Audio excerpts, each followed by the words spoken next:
I am on my way from Isla Mujeres, Mexico to Isla Juventud in Cuba. And it's about 200 nautical miles. It's pretty much going east. And the wind is supposed to be fairly low for now. The sea state is supposed to be really low. The only thing is there's a northerly coming through in 2 days, so probably won't make it further than Isla Juventud. And we'll have to stop there and wait for the weather to pass.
It's really hard to film once it's zoomed in. It's kind of impossible. But it's a huge cruise ship that's coming by. Carnival Valor. Just called them on the radio.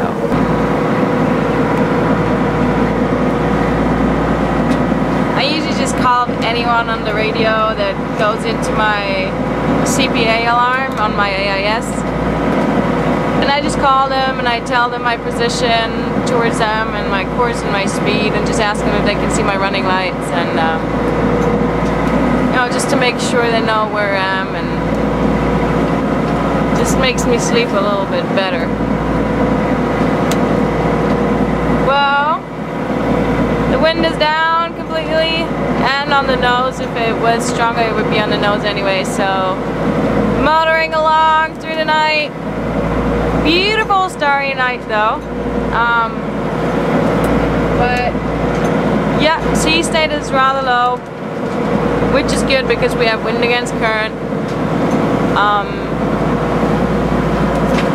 That's about it.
is finally up a little bit again, and I can switch the engine up, and it's back to sailing. It's a really quiet night.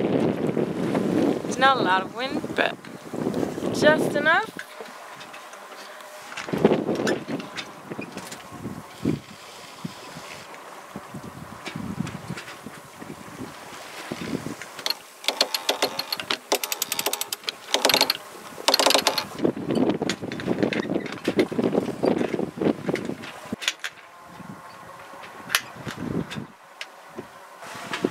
It's about another 60 miles to the anchorage in Isla Juventud. And yeah, if everything goes well, we're gonna be there, I don't know, tomorrow around noon. And I really hope they're gonna let me stay. Ooh, I need to find my Q flag. Don't know where that is. Yeah, I hope they're gonna let me stay for 2 days without going on land. Just waiting for the weather to pass, but I guess it should be alright. Oh, it's so good to have the engine out again and just, you know, going with the wind. I think I'm gonna catch a small nap now. Now that it's nice and quiet. Beautiful.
I arrived well here in Isla Juventud.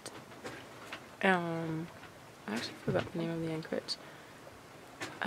Ensenada de something. It's in the southwest of the island, and the trip was alright. Weather was really light, lots of no wind as well. Sea state was really low.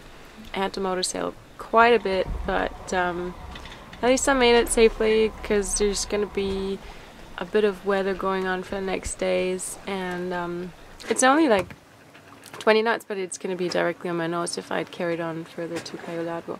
So I decided to go into Isla Juventud. The only thing is it's not a port of entry, so I have my Q flag up and I'm not going to go to land. I haven't heard of them yet. I'm here since like noon. It's nearly 8 o'clock now. Yes, I'm just going down, so it's about 8 o'clock. They haven't called me yet. I haven't seen them yet, which is kind of weird. But yeah, I just hope they're not going to send me away into the bad weather. But a friend of mine told me that they're pretty, what did he say? They're pretty flexible here. So I hope that's going to be the case. So it's going to be 2 days here on the boat, just waiting for the next weather window to go further on to Cayo Largo and do my paperwork. It's too bad I can't go to shore because it looks pretty nice. Well, if I ever get to talk to them, maybe I can ask them if I can paddle around. And maybe I don't want to stretch my luck too much. Well, the dive for my anchor, and it seems that it's all sand here, so, you know, fingers crossed, but it should be alright. Let's see. Well, finally the Coast Guard called 2 other boats that came in and anchored right next to me, so I took the chance and called them back and said, well, you know, this is me, I came in as well, and this is what's happening, I haven't checked in yet. They're like, yep, everything, no problem, you're just not allowed to touch land anywhere. So that's what I'm gonna do, wait here for 2 days, and then once the weather is better, I'll head north and then around Isla Juventud. But more about that next week. So, who of you remembers the current triangle, you know, the vector thing that you do, because here it is like a current, like 2 to 3 knots. Well, I'm just gonna call it a current of 2 knots, and I'm doing about around 5 knots, and I want to do course over ground, 82 degrees. So let's say we have a current that goes from south to north 2 knots an hour, and I do 5 knots an hour, so that would mean I'd have to steer a compass, I don't know, 105, 104, something like that. Does that make sense? It sounds a lot though. I was doing it on the navionics, like I was just multiplying by 10. Like I was using like 50 miles and 20 miles, you know, but it should be the same angle, right? I guess. Well, I'm gonna check it. I'm gonna check it with doing it also with 5 and 2. Let's see what we get then. But yeah, it's good to remember that shit.